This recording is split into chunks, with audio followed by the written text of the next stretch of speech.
നമസ്കാരം. പതിരും കതിരും.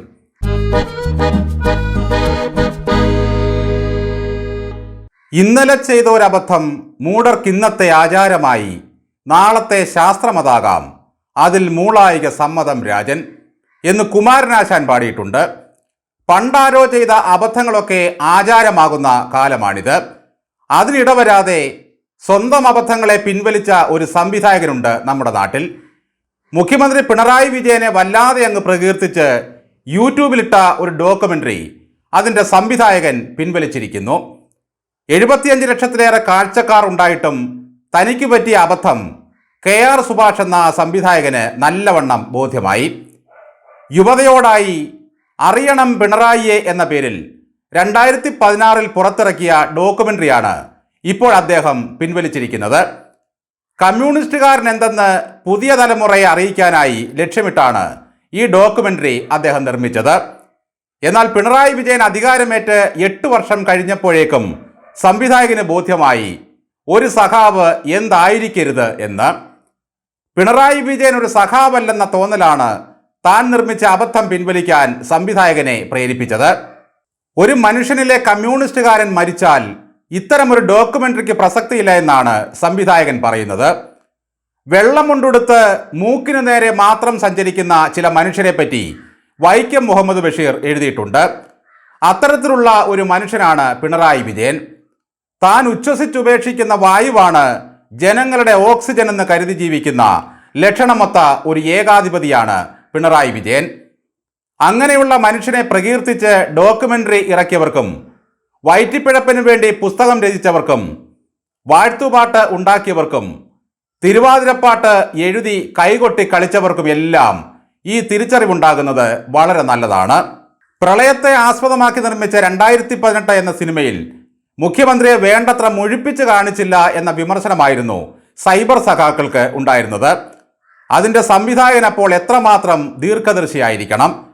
തൻ്റെ സിനിമയിൽ അങ്ങനെ ഒരു കഥാപാത്രം പേരിന് മാത്രം മതിയെന്ന് ആ സംവിധായകൻ മുൻകൂട്ടി കണ്ടു. പിണറായി വിജയനെ കഴുകനായും കൊടുങ്കാറ്റിൽ പറക്കുന്ന കുതിരയായും പ്രകീർത്തിച്ചവർ ഒരു കാരണവശാലും ആ വീഡിയോ പിൻവലിക്കരുത്. ജനങ്ങൾ വെറുത്ത ഒരു മുഖ്യനെ എങ്ങനെ പുകഴ്ത്തി ട്രോളാമെന്നതിൻ്റെ ഉത്തമ മാതൃകയായി നാളെ വരും തലമുറ അത് കണ്ടുപഠിക്കട്ടെ. പാർട്ടി ഭിക്ഷയായി നൽകിയ ശ്വാസം അകത്തേക്കെടുത്തു മാത്രം ജീവിക്കുന്ന കുറേ മന്ത്രിമാരും നേതാക്കളുമുണ്ട്. അതൊക്കെ വയറ്റിപ്പിഴപ്പാണ് സാർ. അവർ ക്യാപ്റ്റനെന്നും ദൈവത്തിൻ്റെ വരദാനമെന്നും നാടിൻ്റെ ഐശ്വര്യമെന്നും സൂര്യനെന്നുമൊക്കെ വാഴ്ത്തിക്കൊണ്ടേയിരിക്കും. ഒരുത്തൻ്റെയും ചെലവിലല്ലാതെ ജീവിക്കുന്നവർക്ക് അത് കേട്ട് കാർക്കിച്ചൊന്ന് തുപ്പാൻ തോന്നും. ഞങ്ങളുടെ ഓമന നേതാവിൻ്റെ ഡോക്യുമെൻ്ററി പിൻവലിക്കുമോടാ എന്ന് ചോദിച്ച് സംവിധായകൻ്റെ വീടിന് ബോംബെറിയാനും നാളെ ആളുകൾ വന്നുകൂടാ എന്നില്ല. AKG പഠന ഗവേഷണ കേന്ദ്രത്തിൻ്റെ ലേബലിലായിരുന്നു ഈ ഡോക്യുമെൻ്ററിയുടെ നിർമ്മാണം. P. രാജീവായിരുന്നു സംഘാടകൻ. പ്രൊഫസർ MK സാനുവാണ് പ്രകാശനം ചെയ്തത്. ഈ ഡോക്യുമെൻ്ററി കൊണ്ട് P. രാജീവിന് മാത്രമായിരുന്നു ഗുണമുണ്ടായത്. ഈ പ്രസ്ഥാനത്തിൻ്റെ ചെമ്പ് കൂടുതൽ തെളിയുകയും കൂടുതൽ പേർക്ക് തിരിച്ചറിവുണ്ടാവുകയും ചെയ്യുന്ന ഒരു നല്ല കാലമാണിത്. എന്നിട്ടും പിണറായി വിജയൻ ലോകോത്തര കമ്മ്യൂണിസ്റ്റ് ആണെന്നും മാനവികതയുടെയും ധാർമ്മികതയുടെയും ഒറ്റവാക്കാണെന്നും പറഞ്ഞു നടക്കുന്ന ചില സൈബർ അടിമകളുണ്ട്. വികസനം എന്നത് കേരയിലും കരിമണലും കമ്മീഷനും AI ക്യാമറയും മാത്രമാണെന്ന് അദ്ദേഹം തെറ്റിദ്ധരിച്ചു. സാധാരണ മനുഷ്യരുടെ അടുപ്പ് പുകയുന്നുണ്ടോ, ധർമാശുപത്രിയിൽ മരുന്നും പഞ്ഞിയുമുണ്ടോ എന്ന് നോക്കലാണ് കമ്മ്യൂണിസ്റ്റ് ഭരണത്തിൻ്റെ യഥാർത്ഥ മേന്മയെന്നും പിണറായി മറന്നുപോയി. ശത്രുക്കളെ അടിച്ചമർത്തുമ്പോൾ ഉയരുന്ന രോദനമാണ് തനിക്ക് സംഗീതമെന്ന് അദ്ദേഹം എത്രയോ തവണ തെളിയിച്ചതാണ്.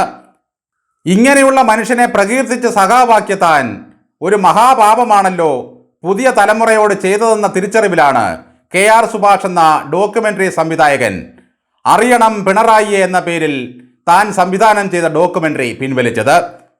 P. കൃഷ്ണപിള്ളയെ കടിച്ച പാമ്പിനേക്കാൾ വിഷമുള്ളവരാണ് ഈ പ്രസ്ഥാനത്തെ ചുറ്റിക്കിടക്കുന്നത്. EMSൻ്റെയോ P. കൃഷ്ണപിള്ളയുടെയോ ജീവിതം ഒരു ഡോക്യുമെൻ്ററിയാക്കാൻ രാജീവുമില്ല, സ്വരാജുമില്ല.